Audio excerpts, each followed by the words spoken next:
Hello everyone, Parse7 here, back with more BTD6. Now this was last week's normal Bloonarius on, actually I can't remember what this map's called, but it doesn't really too matter. And this time we're seeing if Super Buff Quincy can beat Bloonarius. The last time I actually did a Super Buff hero, it was Churchill. Now if you notice that we are starting around, I guess where tier 3 is about to start. Why is that? Simply because if you saw Super Buff Churchill, you will know that there's no way you can actually, be able to beat tiers 1 and 2 with just super buff heroes, and be able to farm hard enough in order to actually, afford stuff for tier 3. Doing Churchill, I did notice that I wasn't actually able to really beat tier 1 and tier 2 Bloonarius without, actually without sacrificing making money. Because, I could beat tier 1 and 2, but then I wouldn't have enough money to beat tier 3s and tier 4. So that's why we're starting off. I decided to start off on tier 3, so I just got Tax Zone and Embrittlement, and now is easily able to beat the first two tiers. You probably could farm hard enough in co-op in order to actually be able to afford what you need in order to beat the first few tiers, but for just like a single player, I don't think there's a way you actually can. Well, of course, in co-op, this is assuming that none of your other teammates are placing down their heroes, because you do want levels on Quincy, as, Quincy does benefit a lot from just early leveling, as a lot of his, some of his levels do increase damage to mob class Bloons, as well as decrease the cooldown of his, level 3 ability, which I can't remember the, name of. So, yeah, that's just kind of it.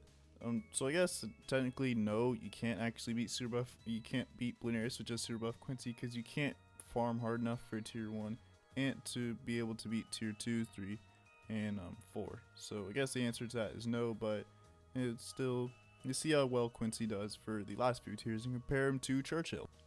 Alright, so for tier 3 is where I decided that Quincy was gonna probably be strong enough in order to actually, I guess, just not really immediately lose. So yeah. So in order to actually deal with, just the random miscellaneous Bloons that Bloonarius spawned, decided to get, a big one in the back of the track, just because I do allow, I guess, some support, and plus big one's not gonna be doing a whole lot of damage. As you can see, Quincy's absolutely just kind of shredding, tier 3 of Bloonarius, and this is like hardly with much support. Really the only thing I have for support is like Permabrew, Homeland, and Super Brittle, and that's just kind of really about it. Overclock as well, but that's just kind of not even like full power yet. Just wait till we get like Ultra Boost and whatever and all that.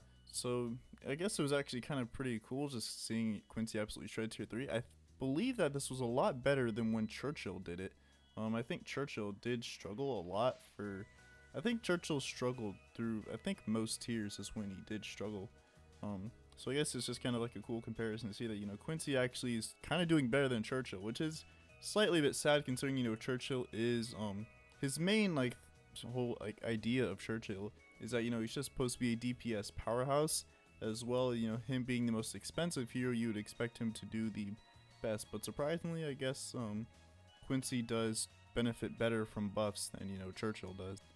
I think the main reason for that is simply just because, Quincy's level 1 ability increases attack speed by 3x, and then eventually it gets increased to 4x, so I think that's the reason why, Quincy does so much better, is he does get that increased attack speed from his level 1 ability. Where the only thing, Churchill has going for him is mainly just his mob barrage. Armor piercing shells don't really help too much against just like boss bloom damage. So I guess when you think about it, it does sort of make sense as to why Quincy does a whole lot better than Churchill, but still is a bit sad. Of course, it doesn't necessarily mean that Quincy's a whole lot better than Churchill. That's not what that's supposed to mean. But anyways, with that, tier 3 easily goes down. Alright, so for the tier 4 of Bloonarius, this is pretty much almost max support. All I'm missing is really just the Sun God buff, and that's really just kind of about it. So Quincy won't really get too much stronger here, but he still will be pretty powerful, as I do believe that True Sun God provides +4 damage, if I'm not mistaken. I'm fairly certain it's +4 damage, but I'm not 100% sure about that. I don't really read the wiki too much on, just True Sun God buffs, simply just because I never really get True Sun God unless, I'm actually doing bosses or whatever. And Quincy is still doing surprisingly well against, just the almost a million HP Bloonarius, seeing as, you know, he just hasn't really gotten too many more buffs outside of really just Ultra Boost and, you know, Glue Strike. So it's kind of cool to see, you know, just how well Quincy does, even with, you know, just like, I guess just like minimal buffs. And this isn't even like Quincy's max power, because I'm still missing, you know, the True Sun God buffs. And if you did see there, Quincy still has, you know, 4 Ultra Boost stacks to go. He's not even, you know, fully Ultra Boosted yet, so he still will get so much stronger from all the buffs that you're just kind of throwing him. That's actually kind of it was actually fairly easy. This, I think, will probably be the easiest super buffed tower video that I think I will kind of ever really do. So, or I guess super buffed hero. I shouldn't really say super buffed tower, cause I do plan on doing I guess not really super buffed tower, but I do, when Engineer Paragon comes out, I do plan on doing a video with that, because I think that would be pretty fun to do. I am kind of curious to see, you know, if the Engineer Paragon will have like its own unique, I guess, overclock buff that it can apply to any towers. Of course, it would be cool to see, you know, if that buff can apply to Paragons, but it also, we'll have to wait and see, you know, if the Engineer Paragon will actually be able to buff towers. Buff other towers. So if you saw there, the ceramic cluster, I guess not really ceramic cluster, but the mob cluster that or ZOMG cluster that Bloonarius spawned was pretty scary, as Quincy did pop all the ZOMGs, but didn't pop the ceramics, because Quincy, I was about to say he was on strong, but he's still on first. He just I guess ceramic damage still is a bit lacking, but that's kind of fine. Big One and Glue Strike was easily able to clean it up nice. Alright, so we're coming into the last tier, and I made a bit of a mistake. If you saw there, you know, I was kind of very far off from actually being able to afford True Sun God.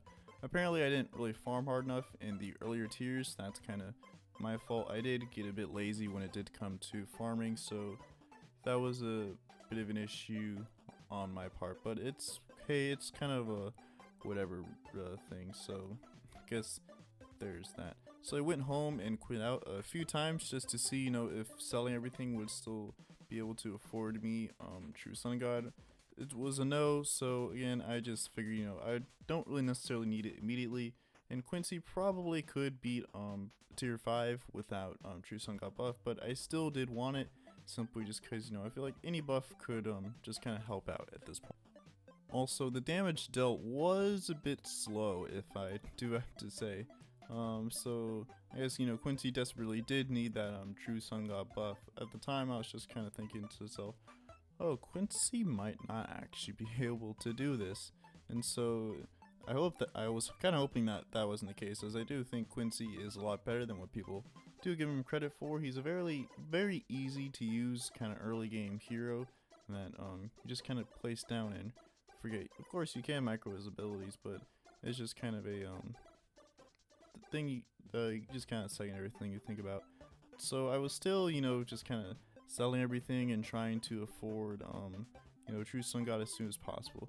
I saw that I was only like 20k away, and so I thought to myself, just kind of sell everything for True Sun God, as I already had my my support sacrifices. I wanted to make sure that I did get all my sacrifices correct, as I do know that with support temples, the sacrifice gives a discount, and that's a pretty big discount, so it can screw you over if you're not paying attention, because you might accidentally not get 50k in sacrifices because of the discount. Also, another problem I quickly noticed is that True Sun God's range is tiny. It is absolutely small, and that's not really good, since I am gonna have to Chinook Quincy all around the map in order to be able to fully maximize the True Sun God buff, as well as, you know, Quincy is gonna take a bit of a while. So that was something I didn't actually think about, is that, oh yeah, Quincy's gonna need some space in the back, for more space, so that way True Sun God can fully cover as much map as possible. I probably should have put him in the water, just like kind of thinking back to it, because that would have been a really nice central location for True Sun God to be, because no matter where I Chinooked Quincy, Quincy would still inherit the True Sun God buff. So I wasn't really paying attention and ended up dying on accident. I didn't have enough monkey money to continue, so that was kind of a bit annoying. So I went through back all the tiers from you know, just like kind of tier 1 and tier 2. This time I farmed a lot harder. As you can see, I afforded True Sun God immediately for the last tier, as well as, you know, had more support like, you know, Cripple Moab and all that. I did get Superstorm and an XXL trap in the back, you know, just in case just in case, you know, DTs or whatever did make it through. Quincy should be able to pop every single bad, so I wasn't too worried about that. And again, as you can see, True Sun God is still kind of a bit far back in the track, so that was also something I really should have thought about. And for whatever reason, I felt like I was missing some buffs, although looking back, just kind of like in my head, thinking of all the buffs, I still, I don't know, it's kind of got a weird feeling that I was kind of missing some buffs, even though I'm pretty sure this is every buff that you can give to towers.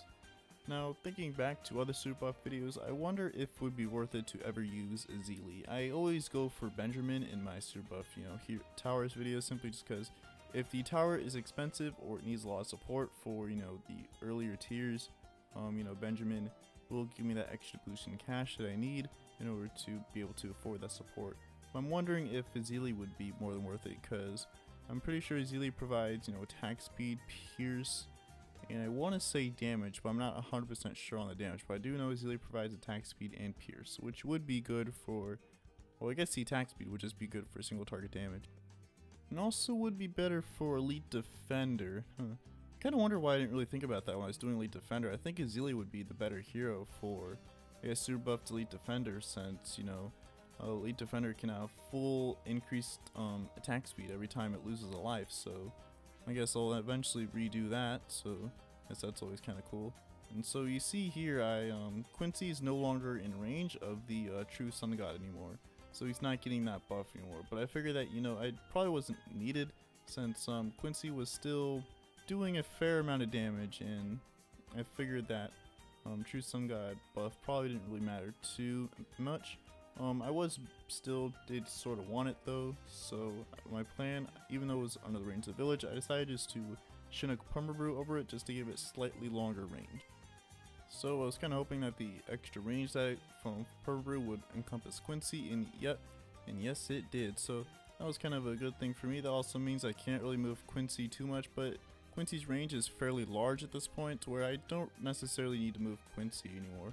And plus, Bloonarius has a very large hitbox, or it's just mob class Bloons in general. They all have a absolutely massive hitbox, so moving Quincy wasn't really needed. Neither was, I guess, Superstorm or really Glaive Lord. All the towers in the back didn't really do too much, but they were just there as like kind of a safety net, just in case.